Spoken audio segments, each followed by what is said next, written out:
Let's try this again.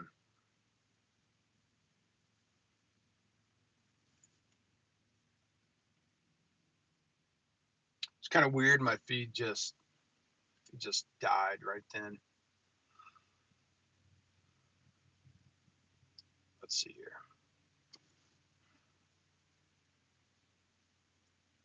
Technology is great when it works.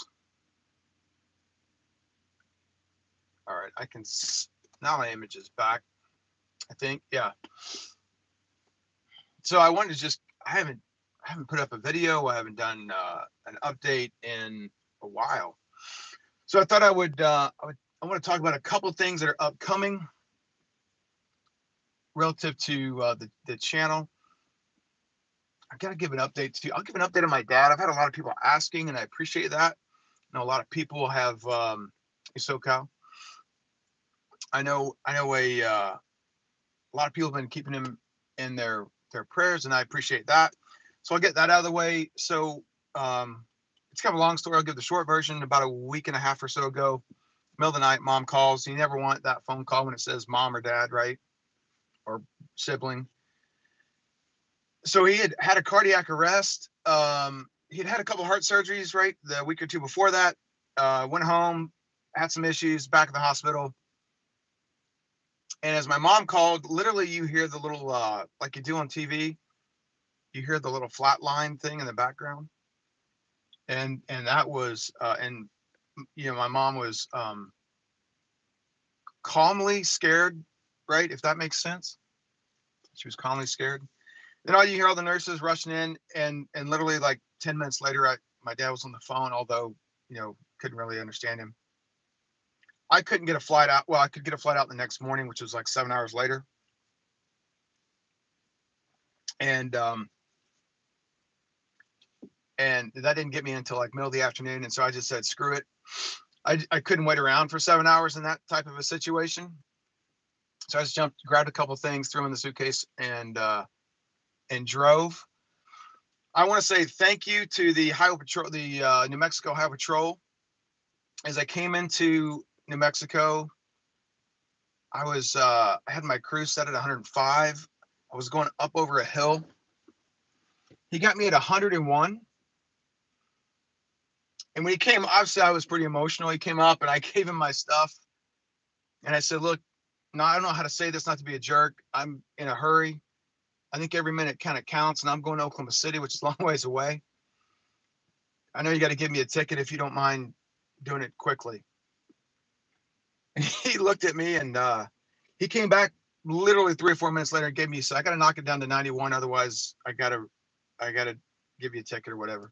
So he gives me a warning for 91. I mean, this was a cool part. He said, I'm not going to tell you to slow down. I'm going to tell you to be careful. And that was cool. So I made it. All was good. He was in really bad shape. He had a lot of bad stuff going on, internal bleeding, kidneys that shut down. They were just on and on and on. They couldn't find the bleeding. Anyways, save you guys the next week and a half. He's doing really well. He's up. He's walking. He's in therapy. So all is good. So that's really good stuff. Thought I would talk a minute about what we're going to do. I want to talk a few things I want to talk about going forward in this channel. I'm in the house. It's a disaster. There are boxes everywhere. I was moved in for 3 or 4 days before my mom called. So I came back the other day thinking that I had made more progress on unpacking until I walked in the door, and it's a nightmare. So everything's a nightmare at the house. Inside is a nightmare. They really haven't done a whole lot more work on the backyard, so it's a complete disaster. It's like everything's a disaster in my life right now, and that's frustrating. But in all honesty, you can look at that frustration and go, man, I'm just really thankful Dad's alive, and he sounds great. I just got off the phone with him, so all's good. When I was making the drive back the other day, and some of the evenings when I was sitting at the hey, I also want to mention this really quick. VA hospital. Everybody gives, and I've heard it. Everybody gives. Hey, Yukon. Everybody gives the VA hospital just a horrible time. They sort of give them a bad reputation. I want to say this. So my dad has kind of been in 3 different sections of the VA. He was in ICU for a lot of days. He was kind of just in the general floor, and now he's in sort of a different area where they do therapy and stuff. Um, I don't know. I don't know. It's probably somewhere between 15 and 17 different doctors were working on him.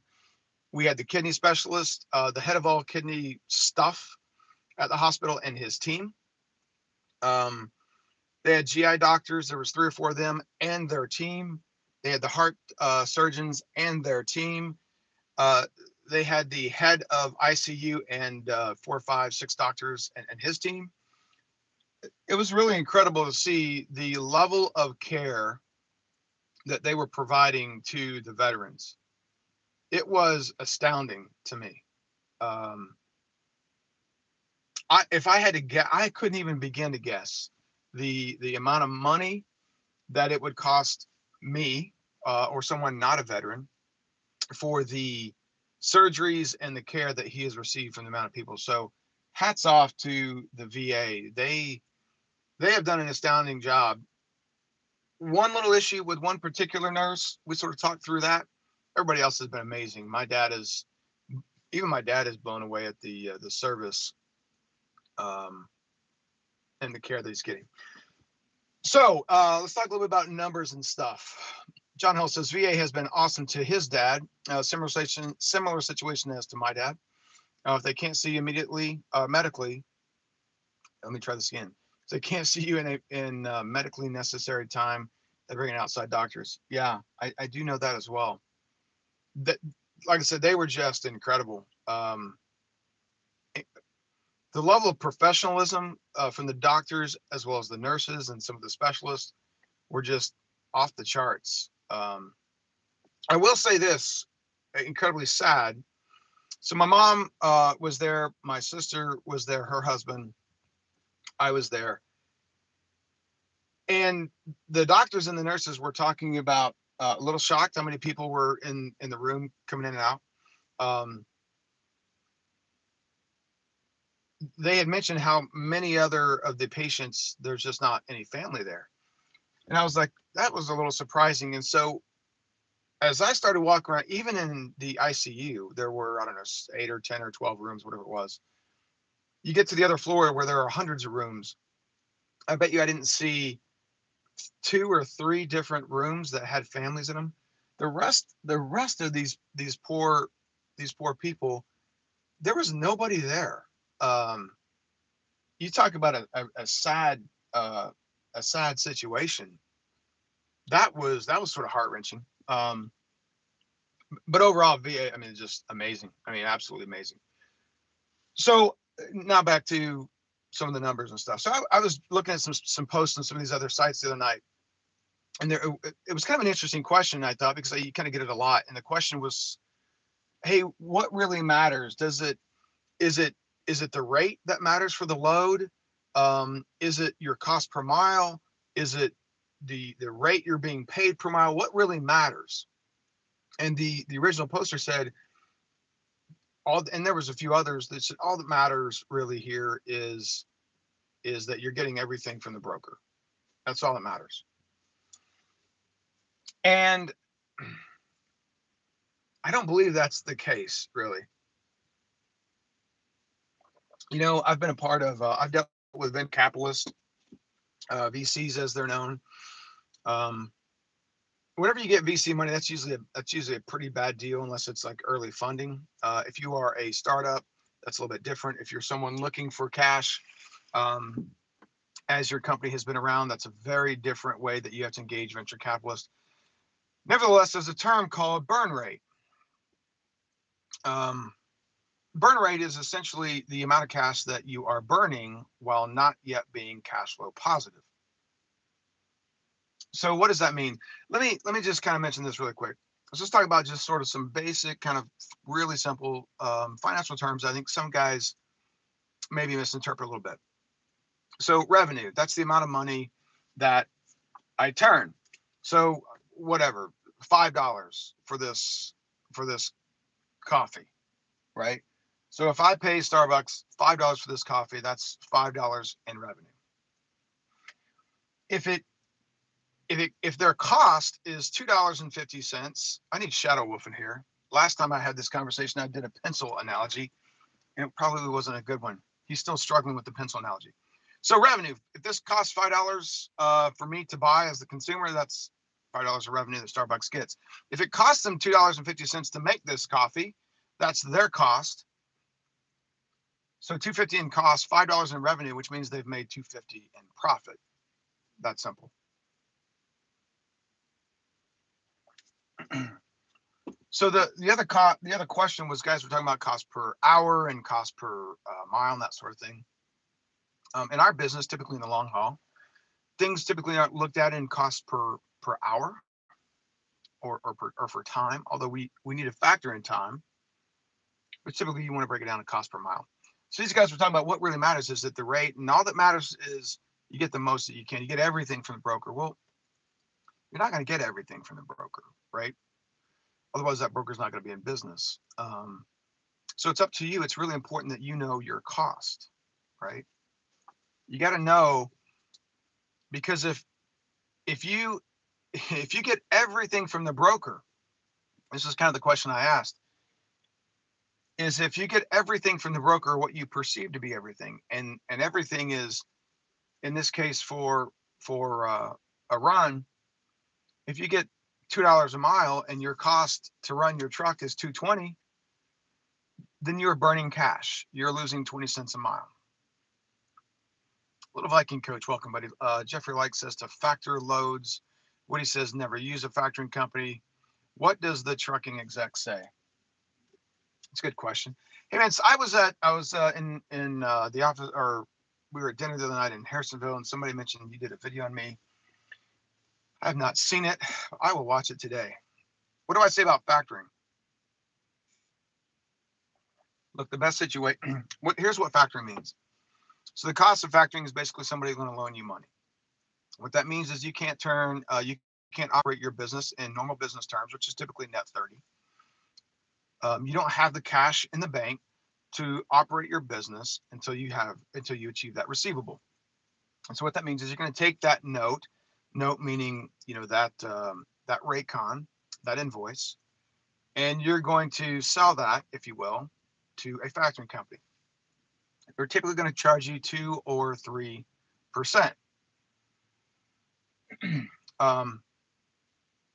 It's a bad deal, right? It's just a bad deal. You're having to give up money. So I hate having to give up money, right? But if you're in a position where you have to use a factoring company, and a lot of guys are, a lot of companies are. I'll tell you this, I was really shocked when we got in this business, Little Viking Trucker, to see how many companies factored. I'm still surprised at that. Companies that have been around for a long time, they factor. So I would say, what's my stance on it? Avoid it at all cost, right? Keep that money in your pocket. We've got an owner operator that's hauling flowers for us right now, and I'll use his first name. First name is Greg. I had the opportunity to have dinner, spend a little bit of time with Greg the other night.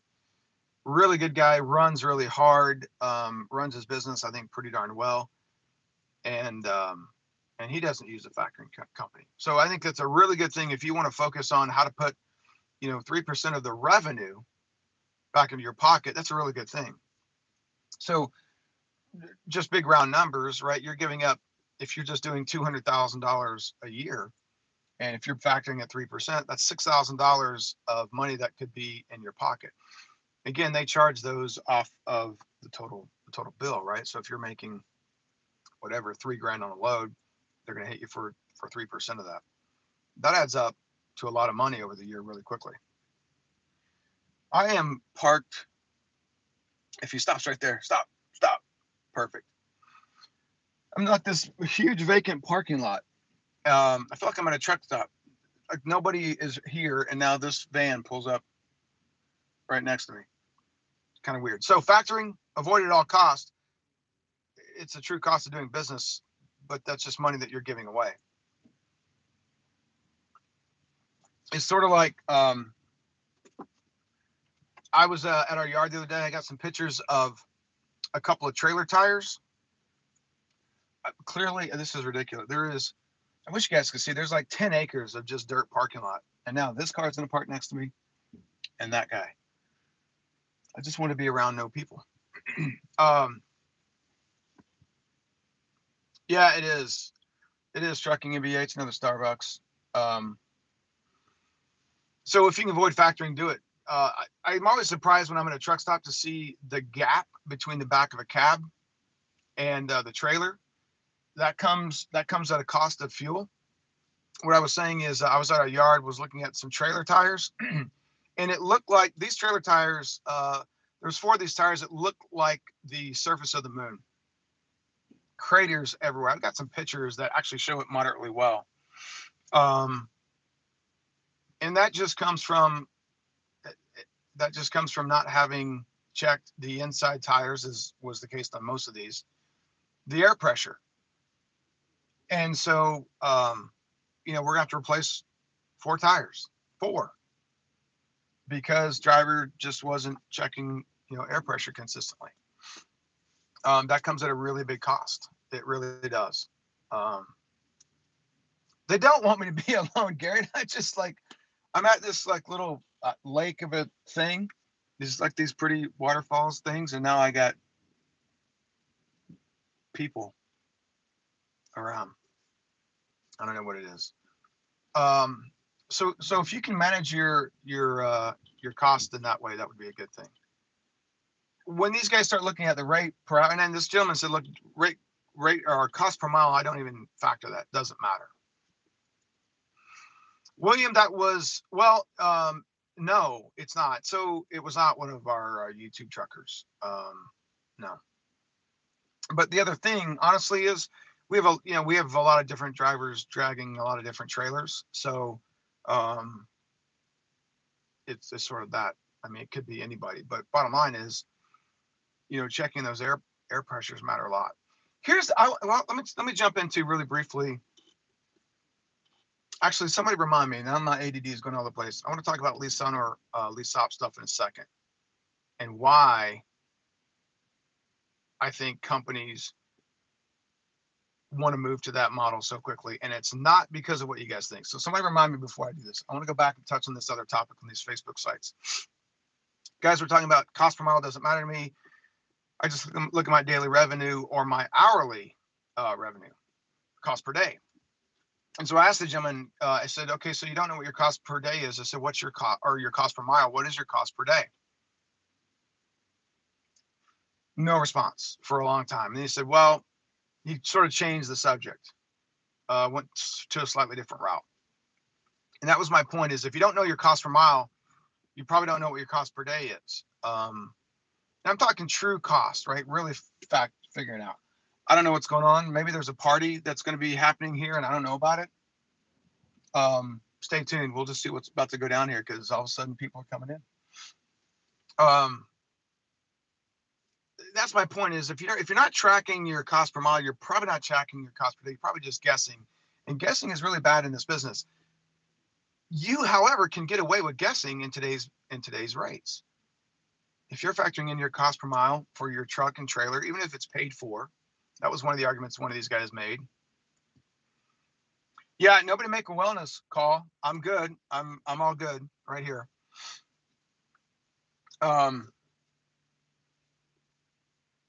You can get away with guessing right now, because let's assume you've got a paid for truck and trailer. You're going to throw a salary in at 50 cents a mile, 60 cents a mile, whatever you want. You're going to be somewhere in that probably $1.50 to $1.75 per mile. Rates right now, dry van, if dry van's the worst rate, you can probably average $2.15 a mile. Charlie says maybe I'm at the local dealer spot. I don't think so. This guy, this guy's, I don't know what's going on. See, this seems like this has the feeling of some sort of food truck kind of event or something they're going to be doing here. I don't know what's going on. Back to the numbers. So you just should know, and you can get away with it right now. But what happens if rates turn What happens if fuel spikes? You know, I want to know for every transaction that I make where I'm at. I'll tell you this, I haven't bounced a checkbook in probably, um, couldn't even tell you the number of years. I haven't bounced a checkbook. However, in my mind, every time I write a check, I know the money that's in the account. I keep a running tally in my head, right? I keep a running tally in my head. I can tell you within probably, $50 what's in there. I really don't know what's going on here. I got to just show, this is weird. There's just now more cars are coming. You got to know your business. You got to know what's going on, because when things change around you, kind of like this scenario, you want to know if you want to stay in the game or if you need to change what's going on, right? Change your area, change the area that you're hauling freight, all that sort of stuff. You want to be able to make those decisions. I want to know how much profit is in every load when I'm booking a load. I want to know about how much is there. If I gotta show you guys. I mean, I'm just like totally. So, and can you see that guy parking behind me? I don't freaking know what's going on here. This is kind of strange. But clearly I'm in the way is sort of how I feel here. Anyways, I just want to know what my costs are, what my profit's going to be, because if I get loaded, it takes forever on the front end or the back end. I sort of want to know what's going on. I want to know when what my loss is going to be, or how much being stuck getting loaded forever is going to impact me. I want to know all those things. You should too. It just matters relative to your business. Just dial option 3. I don't know who option 3 is. Well, and you're sort of right. And that's my point. In today's environment, you don't have to know it. It's kind of like spandex, right? Just because you can doesn't mean you should. You don't have to know what your costs are. You don't have to know what your revenue is. You don't have to know what your profit is. And that was the argument this guy was making. All that matters is revenue. If anytime somebody tells you all that matters is revenue, what that typically means is they're sort of living paycheck to paycheck, robbing Peter to pay Paul, that kind of stuff. Because revenue, you can go out of business turning a lot of revenue, right? You can. And, but it is pretty hard to go out of business when you're turning profit. And that was exactly the comment I made, was you can go out of business pretty easily turning revenue. It's a lot harder to go out of business when you're turning profit. And I'll use Will as an example. Will looked at his operating cost. He had a dream of owning a W900, and he searched and did some research and found one that he loves, I think. And it represents a good opportunity for him to reduce his operating cost. I know he talked about, I think, those numbers last night. I won't mention them because I can't remember if he talked specifically about numbers. He and I were running numbers, I think, last night, and a significant cost savings to him. Now, what he also knows, as everybody else knows, is he's in a truck that's 13, 14 years old. So the anticipated maintenance costs are going to be significantly higher. And so he's already budgeting and planning on putting that money back for those costs. Trucking MBA says, when you can fall out of a truck and make money, revenue is all people think about. But things will always turn. And that's true. This is a very cyclical industry. He says things will always turn, and those are the people that go out of business. Those are the people that go out of business first. You're right. Roly-poly Guido. Who cares about numbers? Just got to look cool and have lots of decals. Look, I'm not. Nobody's asked my opinion. Nobody cares. I'm not a particularly big fan of all the decals on Matt's truck. I think the Globetrotter is a great looking truck. Inside, I think it's a good looking truck. Outside, I just think it is. Correct me if I'm wrong. I think this is probably the most expensive truck on the road. I wouldn't buy one. If I were an owner operator, you wouldn't see me. I wouldn't. It's too expensive. Um, I just wouldn't. There are other options. For me, I would probably, if I were going to become an owner operator, I'd probably look at the Coronado. I'd want the nicest truck inside that I could get at the least cost. You know, the difference between the Coronado and the Globetrotter is probably somewhere in that $40,000 to $50,000 range by the time you get to the end of that 5-year term. So if you're leasing that truck, you're making payments on that truck over 5 years, you're probably looking somewhere in that $40,000 to $50,000 range.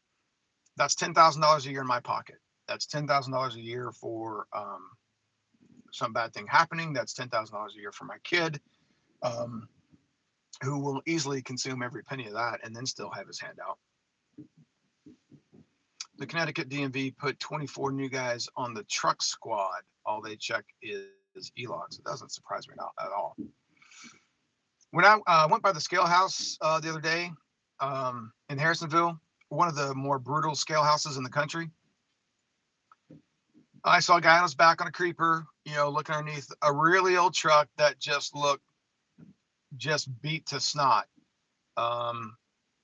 And as I drove by, I sort of did the look over my shoulder, and the guy's dash was just covered in stuff. And it just kind of reminded me of that old adage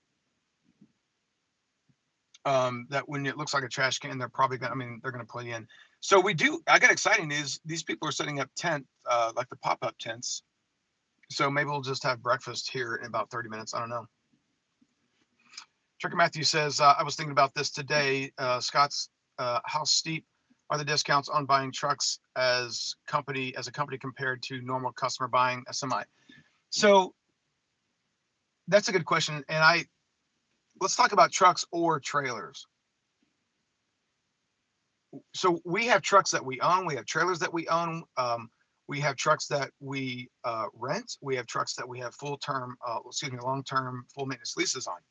So we have trailers that we have leases on. Depending on what I want from that asset, truck or trailer, determines how I negotiate the price up front. So it's all about, so when you get into these, when you're leasing a trailer to buy it, to me, that I negotiate differently than if I know that I'm going to be turning that trailer in, right? Because at the end of the day, I want to try to protect that residual value on the back end. So if I'm going to be turning that asset in, then I know that I want to try to get the absolute best price up front. I just want the cheapest price that I can get, right? So, Caslin, hang on, I'll talk about that in just a second. If I'm going to be owning that asset, I don't want to write a $40,000 check, right? So I'm going to negotiate a little bit differently because, again, that individual, that dealer all that they care about is the residual value and what they're making off of you. And so I negotiate all those things very differently.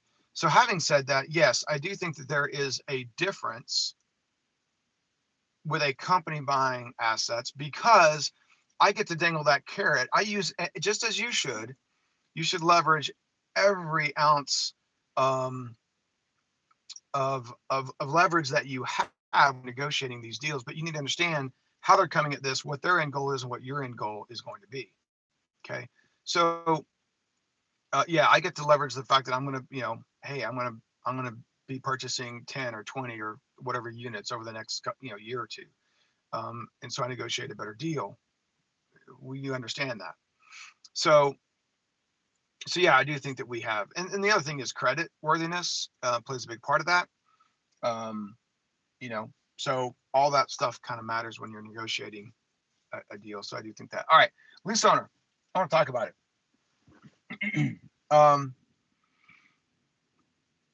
I've been highly, highly critical of lease in the past, and my stance has changed on it. And I'll tell you why my stance has changed on it. It's 2 reasons. One, I think the rates are good enough now, probably going to be good enough for the next year or two, or maybe 3. I don't know. That's what analysts are saying. We'll see. The guys can be successful. Good morning, Kevin. Guys can be successful if they're going to be leasing, although you still have to be really, really cautious on the deal that you're getting. I would be willing to guess companies are still going to be taking advantage of the driver at all at all terms. You still have to do your homework, make sure that you're getting a good lease. There's so many companies offering leases. You can be picky. What doesn't matter, what still holds true, is that you want to be able to um, get into a lease where you can select your own freight. That's going to be the most important component to your success, or not. So I think, guys, rates are good enough that the average guy that maybe doesn't do a lot of the really small things like tracking their cost per mile, paying really close attention to lanes and that kind of stuff, they can kind of get in and they can still make it because the rates are good enough. Let me tell you why I want to go to the lease stop. And this is a personal thing, and I'll tell you why. It's because I am tired of failing. Here's what I mean by that. What I have learned in the past several years is that it doesn't matter how much you give, how much you try, how much your entire team gives or tries to try to do the very best that you can do to make people happy. Happiness comes from them, and they're always going to perceive, no matter how hard we try, that we are the gating factor that is preventing their happiness. Ultimately, what I feel like is it's just that's a loss. I mean, it's a loss. If I got employees, and not that we can always make everybody happy, if I got employees that are constantly, well, you don't allow me to do this, or we can't do that, or this, even if there's financial sense, and I think it's a ridiculous request, that still frustrates me because I want those people to be happy with us. And so that constant feeling of just failing, that doesn't, I'm not wired that way. I don't like failure. I spend a lot of time and effort and energy not to feel that way, personally, professionally. And so I'm to the point of I'm just to the point of um, not going forward, not adding a whole lot of other company drivers. We'll always be hiring, some for the next several years. Don't get me wrong, but I would love nothing more than to say, you know what, here you go. Here's a truck, here's a trailer. We're going to help you do our part on the back end, tracking your cost, educating you, helping you determine where you can improve and that sort of stuff. Ultimately, you go crazy. You want your business. You want to complain. Don't complain to me. You take it, and that way, if you want to run way out of route, then you run way out of route. That cost doesn't come at me. If you don't want to check your tire pressure, and I end up having to replace 4 tires, I don't want to have to do that. That frustrates me because people weren't doing their job. So I don't like being frustrated. I don't like writing that check. So if you don't want to check the tire pressure on your equipment, and you are content replacing 4 tires because you didn't check tire pressure, and you want to write that check, then write that check. I suspect if there were a lot of other company owners watching my videos 2 years ago, they probably were snickering, going, "This guy will learn." That's kind of how I feel. They're probably like, "Ha ha, wait, just give this guy a little time, he'll learn." And they're right. So that's another reason why I personally want to go there. Um, because when people want to do things, and I understand because drivers are on the road and they work so hard and do so much. There are times that they want to do those things, but those things typically cost us a lot of money. And so, but there are times when drivers are willing to pay for that. Now, I've had plenty of drivers call me, "Hey, can I go see this friend, or can I go do this?" And whatever, it's 80 miles out of route, and they put 80 miles worth of fuel in the truck and they send me a picture of the receipt, that kind of thing. That's fine, right? That's fine. I'm just talking overall. There's a level of frustration that comes, and this is, and just so you guys know, whether it's transportation or technology or anything, if you got employees, you're going to have that. But um, I would much rather put some of those things on the driver and allow us just to be really good at what we do, which is track numbers and help educate. So let's say I drove 10 miles to take a dump last night. That's different. You'll have 20 drivers for one truck when you offer a lease purchase. Let me tell you guys where we're at on that. Contracts are done. Contracts are done. I'm making the last few tweaks to that contract. So I guess they're not done. They're 99.5% done. I could have contracts done by end of today.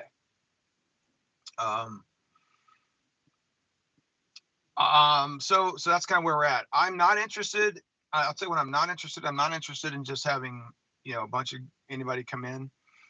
I'll tell you, I pay really close attention to the decisions that guys want to make, because ultimately I do want guys to be successful. I think the tools that they want to buy, the trucks and things that they want to buy, are guys thinking about the freight lanes that they're in, where they live. Do they really have a good plan in mind for what they want to do? Those are the guys that I want. I don't want to be in the business of taking a truck back. Although, look, that's way more profitable for any company, right? You've just paid for an asset for whatever, 2 years. So great, I've got this asset. I can turn around and put another driver in it, or I can use that to trade in on the next vehicle, right? To put another driver in. So trust me, the company is far more profitable when the driver fails, even at least op. We don't want to be in that business, right? Again, we want guys to be successful. So I pay real close attention to those. I did a video on that back in December. I had like 75 emails in like 2 days. And it took me a while. I'll be honest with you guys. It took me a while to talk to everybody. But I talked to virtually, I think, of those 75 emails, I probably spoke to 72 of those people. Good morning, Jim. And very few of those people had, I shouldn't say very few, but certainly the majority of those people didn't have a business plan. They hadn't thought through this other than to say, I want to be an owner operator. I don't want those guys. And I tell you why. I don't mean that disrespectfully. I mean, because I want guys to be successful. For me, it gets back to, I don't want to be a company that has a lease offering and have a bunch of guys fail. That's not what I want. I want guys to come. I want guys to make money. When I go and I take guys out to dinner or they're here, I want it to be a good thing. I do. So yeah, like I said, I'm far more profitable. I make a lot more money when guys fail. And that sort of sucks. But as I said, one of my very first videos on my first channel, and I made that casino analogy,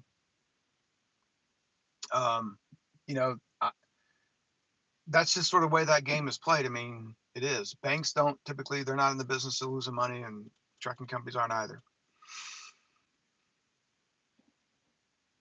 Let's see. Good morning. What did I miss? You haven't missed much, Jim. We're just kind of catching up on some nonsense stuff, talking about leases. Little Viking says, leave the failing lease operator scam to mega carriers. Yeah, that's I agree with you, Little Viking. To me, there's 1,000 or whatever, a bazillion different companies that offer leases. And you go there. What I will say is this. I think, again, one of the things that's more interesting to me is I think when that is your truck, your trailer, your asset, your tires, guys are far more apt to take care of that stuff. Caslin, send it. TheTruckingExec@gmail.com. When people own that asset, it's theirs, and now they're making all the financial decisions. I think they tend to take care of that asset a little bit better. I hope, right? You would hope. And that to me, that's attractive, right? I mean, I know we all make mistakes, and we got some drivers that are really good. They care a lot, but I think if they own those, again, I'll use those 4 trailer tires as an example. If that were your trailer tires, I believe that you would be checking that air pressure every couple days. I do. I do. That's my opinion. I could be way wrong. Who was that? Alrain 44. I have a good disket loaded here in Texas. Heading back to Missouri. All right, man. Be safe. You're right. So Cal, Mega Carriers set it up so they can win. You're absolutely right. And I think all carriers have to set it up so that they win. The trick, and again, as I've been pretty vocal, is the trick is how do you try to set it up so that you protect yourself from the company side, but you give the driver a legitimate opportunity to be successful. That's the trick. And I tell you, it's challenging. We've looked at this for a while, and it's challenging. I don't, William. I don't know who you are, but I don't have a problem getting rid of guys that don't take care of my equipment. I sure don't. It's really obvious within probably the first month when guys don't take care of the equipment. Look, I'm not gonna. I won't keep. I'm gonna start taking some of my live feeds down. I'm gonna take this one down too. And people can hate on me if they want, but I'll talk really truthfully here for a few minutes. We've hired some drivers. So what was it, 2 years ago or 3 years ago? We hired a bunch of drivers in a pretty short amount of time, and we just didn't get a good crop of candidates out of that. We just didn't. We kept just a couple that were good. I mean, the rest we weeded out over a few months. Here of late, we've hired a few that we've hired one that made a U-turn on I-70 through the median. And this is the nice guy, very nice person. That's a big red flag, right? We got a phone call. I'm thankful for whoever that was that called us. We also got an alert because the driver did a U-turn and through the median. When we spoke to the driver, he didn't see much wrong with that. He didn't see much wrong with it because he said, look, it's okay. I was bobtail. And that's it. No, I mean, drive 5 miles down the road, take the exit and come back. There's about 100 things I could list that are wrong with that. Everything from the thought process to the actual event of taking a bobtail through one of the, the emergency access U-turn things, right? But more importantly, what we saw as we track, and this is where GPS tracking matters a lot. I understand that you guys don't like that big brother syndrome. I wouldn't either, but from my standpoint, let me tell you, being able to track and see every turn that a driver makes, you begin to see thought process. And that thought process tells me a lot over some amount of time of how that driver behaves, what they think, what's safe, what's not. This driver was was convinced that they had everything under control, that they got it. And again, I don't mean any disrespect. This guy just didn't have enough experience behind the wheel because there was a lot of decisions that were really poor. And again, these are just things that comes with experience. But we're not that company. We are not the company to bring guys in to train them. That's just not us. I mean, it's just not. I am so thankful that we have a team of drivers that are willing to work with each other and help them be better, whether it's multiple stops or which stores are tight to get in or carts. I am so thankful for that. But it's crazy, honestly. It is. We had another guy. And you'll never know the real story. I could be wrong. They could be right. Somewhere in the middle, vice versa. They set their trailer brakes. It was really cold. They were in South Dakota. And when they said that they knew that their brakes were froze up and they had solved that problem. As it turns out, they drove a little ways down the road and they blew 2 tires. Well, and I called that person. In fact, I had 3 people on that call. We called that driver. And I said, look, if you knew that you set the trailer brakes and they were froze up and you took a sledgehammer and you got the axle and the brakes moving, I personally would be pretty sensitive to making sure when I took off down the road that all my tires were rolling and I wasn't dragging a trailer. Blew 2 tires. It was if I remember, it was $1,100 and some change to have roadside come out and replace those 2 tires. Not to mention, here's how I think. So $1,100 and some change to change those tires. That sucks because that's a mental mistake. The second thing is it took several hours for that to happen. We were on a tight load as it was. We were obviously in bad weather because they were in South Dakota. It was during the winter snowing. Now the driver drives faster. I think they were delivering in Salt Lake, I think.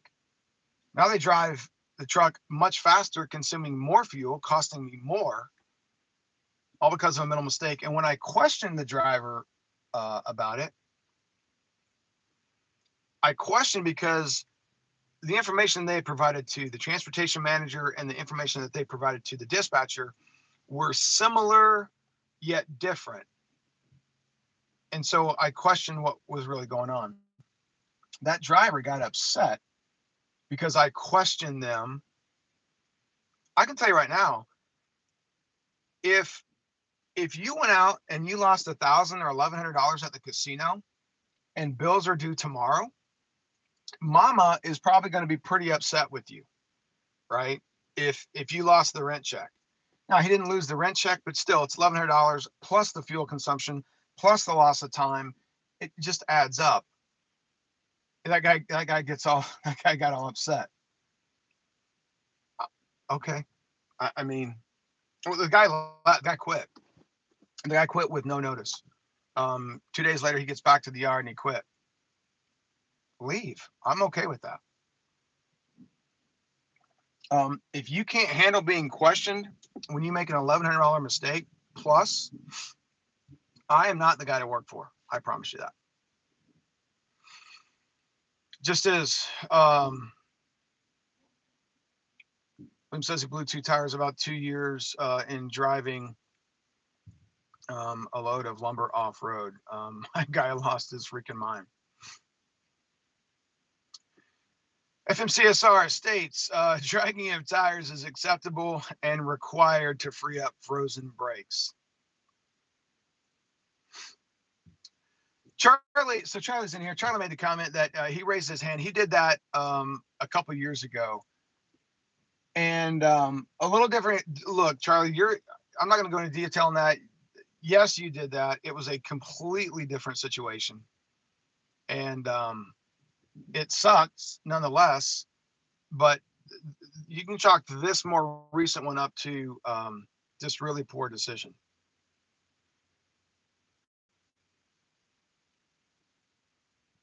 Cash flow, not taking steps to reduce cost when market turns, not getting rid of bad drivers and employees, embezzlement, health issues, lost around 10K. That's look,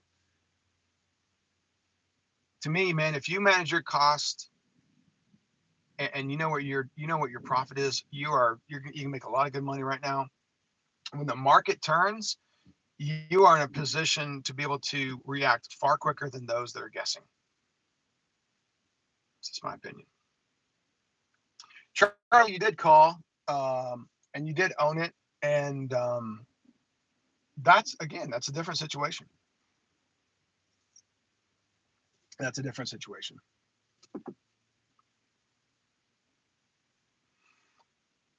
But I don't know.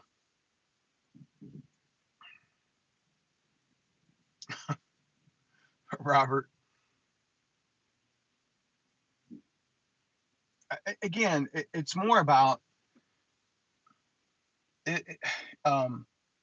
it just this is a tough. I say in everybody, it's tough business. It just takes time to learn how to be a professional driver. And for some guys, it takes longer than others, and that's okay. Um, it takes me a lot longer at certain things to learn certain things, right? You just got. I think one of the key things is you got to be coachable. You got to be open-minded, and you have to be willing and able. I think you. What I appreciate is those that appreciate having honest conversation and not getting butthurt about it. I got plenty of times when drivers call me and they're not happy with me about something. You know, I could swing the hammer. That's just, to me, that's just bad business, right? Better off listening to what the concerns are, because more often than not, we're going to learn something how we can be better as a company, as back office, right? You know, but if it's not a if it's something that's ridiculous or whatever, it's sort of that ask stupid questions, win stupid prizes. If you bring something to me and it's boneheaded, I'm going to tell you it's boneheaded. I'm probably not going to sugarcoat it, and that offends some people. You're right, Jay Berg. Absolutely right. That is such a great. That's been around forever. What he said was hire slow, fire fast. I will. Here's what else I'll own. I'll own the fact that I have fired too fast in the past. Um, there's a driver. We got a driver. I'm not going to mention his name. We were ready to fire him like 6 months ago or whatever it was. I mean, we were ready. Like, everybody was like, they're looking at me going, "Why are you not pull this trigger?" And it came time to pull the trigger, and we had a conversation. And I said, "Look, this driver has, again, his thought process. His thought process was, you could see that there were good things going on, and that's the value of having visibility to a lot of detail, whether it's cost per mile or whatever." Um, and so I said, "Look, let's work on training this individual." That individual has turned things around 180 degrees and is doing incredibly uh, better job for us today. Yeah, Jim, you're right. I mean, he's done a much better job, and I appreciate that. And I like, he's a good person as well, right? He can handle having hard conversation. Let me just say this really quick.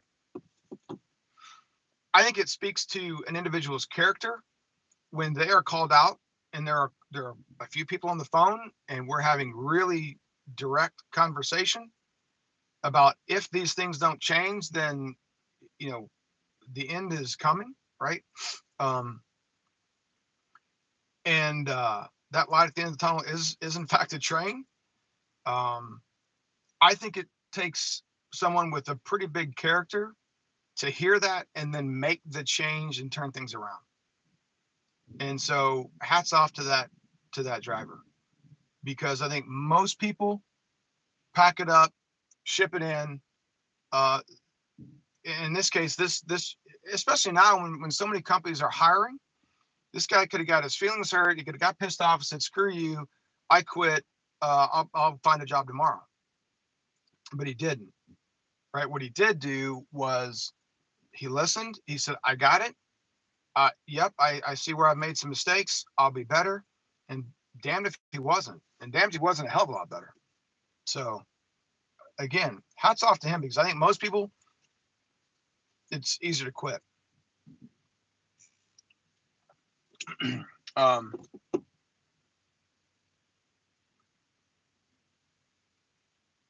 let's see. Little Viking says, "Not all companies are like you. They do not believe in preventative maintenance. They'll not always address an issue until it's broken down on the side of the road." Well, look, Little Viking, let me just be honest here. So I had a driver report these 4 tires that I was talking about, I think about a week ago. Um, as it turns out, we were out of tires in the shop, and most of our trailers are in the shop right now. So we just change them. We have our guys change them because it's cheaper. So we just ordered 8 more tires the other day. So they did in fact report it, and but we didn't do our job on our end, although it should be taken care of already, or at least by tomorrow. Let's see. It's because my expectations for that individual were more clear. Quite possibly. Yeah, quite possibly. I will say this. Here's the value I think of this YouTube channel. Howard and I have talked about this some. Um, I do think it allows guys to see the good and the bad as it relates to me. Um, and so I think drivers understand what they're getting with me. Again, good and bad. And so I think that has allowed us to have a better team of drivers when it comes to that, because they have an idea of the expectations. Adam Gallagher says constructive criticism can be your greatest tool. It is, man. But look, um, all of us, myself included, anytime you get constructive criticism, and constructive criticism, all we're doing is front ending the word criticism, and criticism is tough. All right. None of us like to hear that. That means, again, we sort of failed at some level. I'm going to literally get blocked in here.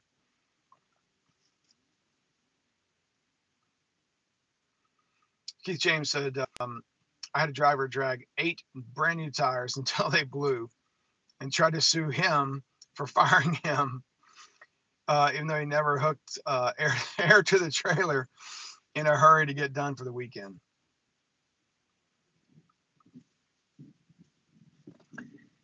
I'll tell you, I'm guilty of it.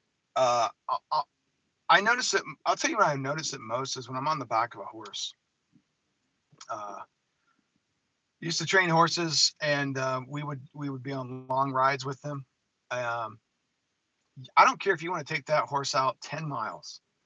The second you turn that nose towards the house, and the house could be 10 miles away through a forest that they can't even see, but they know. The second you turn the nose of that horse to the house, he wants to get back twice as quick. Humans, we're the same. The problem is, as I say a lot of times, right, in every part of this business, every small mistake is really expensive.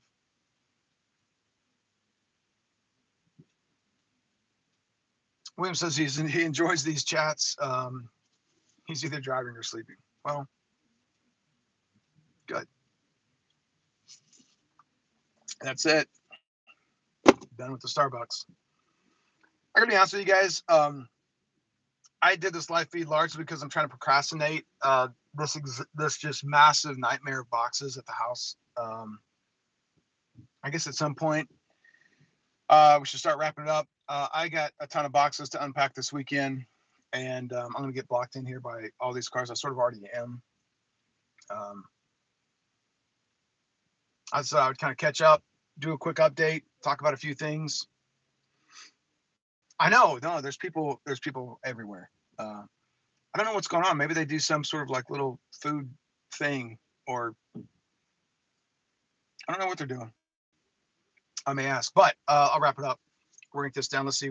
Couple quick things, really quick. Rotic says, I just feel like this is a mature industry, and the megas have already figured out the model and how to scale.